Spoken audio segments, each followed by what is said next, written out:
কিছুদিন আগে আপনারা তো জানেন ইরানে অর্থাৎ যুক্তরাষ্ট্রের কিছু যুদ্ধবিমান, কিছু বলতে দুইটা যুদ্ধবিমান বিধ্বস্ত হয়েছে। তার মধ্যে একটা যুদ্ধবিমান কিন্তু খুবই অত্যাধুনিক এবং আধুনিক যে টেকনোলজিগুলো আছে সেগুলো ব্যবহার করে ওরা তৈরি করছিল যুক্তরাষ্ট্র।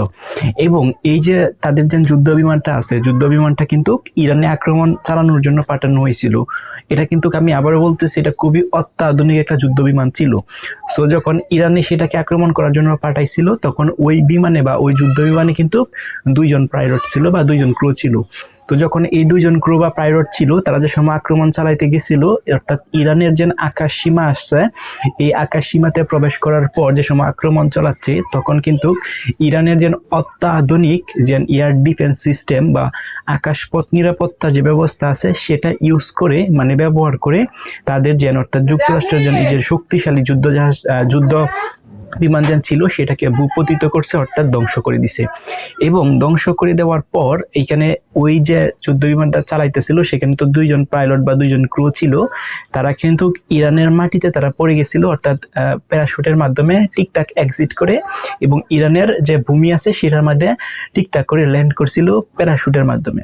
তো পরবর্তীতে এই সময়ে কিন্তু আপনারা জেনে থাকবেন যে মার্কিন সেনা যারা আছে তারা কিন্তু ইরানের যে স্থলভাগ আছে সেখানে কিন্তু তারা ইরানের ভিতরে ঢুকে পড়ছিল এবং তাদের যে দুঃসাহস, তাদের যেন একটা আধুনিক টেকনোলজি অবলম্বন করে তাদের যে দুইজন পাইলট ছিল বা দুইজন যে ক্রু ছিল, তারা যুদ্ধ বিমান ধ্বংস হয়ে যাওয়ার পর তারা যে দুইজন প্যারাশুটের মাধ্যমে ইরানে পতিত হয়েছিল এবং ইরান থেকেই মার্কিন সেনারা কিন্তু তাদের দুইজনকে কিন্তু খুব সুন্দরভাবে এক্সিট করে বা রেস্কিউ করে নিয়ে চলে আসতে পারছে। অর্থাৎ ইরান কিন্তু সেখানে কোনো কিছুই করতে পারে না। ইরান করতে পারছে, ইরান যুক্তরাষ্ট্রের যে আধুনিক যুদ্ধ বিমানটা আছে সেটাকে ধ্বংস করে দিছে, ঠিক আছে, মানে ভূপাতিত করছে, কিন্তু ওই যে বিমানের ভিতরে বা যুদ্ধ বিমানের ভিতরে যে দুইজন ক্রু ছিল তাদেরকে কিন্তু ধরতে পারে নাই।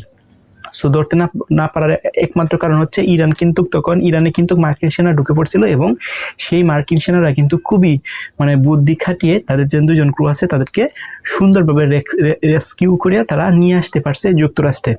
এখন এই যে অপারেশনটা হয়েছে, এই যে একটা আধুনিক যুদ্ধ বিমান যেন ইরানে চালাইছে এবং ইরানের যে আধুনিক যুদ্ধ বিমানটা যেন ধ্বংস হয়ে গেছে এবং দুইজন পাইলট যেন সুন্দরভাবে এক্সিট করে নিচে নামছে এবং তাদেরকে যেন রেস্কিউ করে নিয়ে গেছে, এই যে ওভারঅল বিষয়টা আছে, এই ওভারঅল বিষয়টার যে নিউজ আছে বা আপডেটস আছে সেটা কিন্তু ডোনাল্ড ট্রাম্প জানতো না।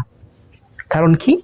কারণ হচ্ছে ডোনাল্ড ট্রাম্প যে সময় এই যে অপারেশনগুলো চালানো হয়, মানে গুরুত্বপূর্ণ অপারেশন, কারণ ওই যে যুদ্ধ বিমানটা ছিল সেটা কিন্তু খুবই শক্তিশালী একটা যুদ্ধ বিমান। সো সচরাচর ডোনাল্ড ট্রাম্প যদি গুরুত্বপূর্ণ কোনো মিশন চালায় ইরানের সাথে, তাদের যেন একটা কন্ট্রোল রুম আছে, এই কন্ট্রোল রুমে বসে থাকে এবং সব আপডেট কিন্তু ডোনাল্ড ট্রাম্প পায়। কিন্তু তখন কি করছে, যে সময় দেখছে যে যুদ্ধ বিমানটা ভূপাতিত হয়ে যাবে, তখন কন্ট্রোল রুমের যে মেইন কন্ট্রোল রুমটা আছে সেখান থেকে ডোনাল্ড ট্রাম্পকে বের করে দেওয়া হয় বা সামহাও কোনোভাবে ডোনাল্ড ট্রাম্প এখানে ছিল না।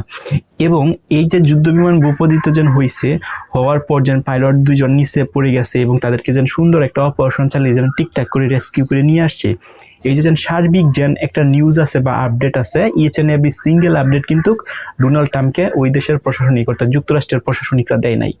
কেন দেয় নাই? কারণ ডোনাল্ড ট্রাম্প নাকি বেশি খারাপ বিহেভিয়ার করে, অর্থাৎ কন্ট্রোল রুমেও নাকি খুব খারাপ বিহেভিয়ার করে। বাট কোনোদিন ওদের প্রবলেম হয় বা যুদ্ধের জন্য একটা যুদ্ধ বিমান গেছে, যাওয়ার পরে কোনো প্রবলেম হয়, তাহলে নাকি ওদের সাথে খুব খারাপ বিহেভিয়ার করে।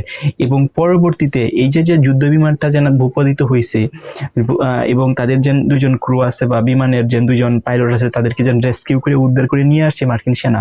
সো এই যে জটিল অপারেশনটা কিন্তু সব আপডেট ডোনাল্ড ট্রাম্পকে দেওয়া হয় নাই, কারণ এই আপডেট দিত তাহলে নাকি খুব খারাপ বিহেভিয়ার করতো, তাদের প্রতিরক্ষা ব্যবস্থা আছে বা ওভারঅল যে কন্ট্রোল রুমটা আছে তাদের সাথে খুবই খারাপ ব্যবহার করে। এবং পরবর্তীতে যখন জানতে পারে যে তাদের অত্যাধুনিক যুদ্ধ বিমানটা ভূপাতিত হয়েছে, তখন নাকি অনেক চিল্লাফাল্লা করে ডোনাল্ড ট্রাম্প এবং অনেকক্ষণ নাকি কোনো খারাপ বিহেভিয়ার করছে তাদের সেনাবাহিনী আছে বা কন্ট্রোল রুমের যারা মানুষ আছে তাদের সাথে নাকি খুবই খারাপ বিহেভিয়ার করছে। সো পরবর্তী কিন্তু ডোনাল্ড ট্রাম্প চিল্লাফাল্লা করছে।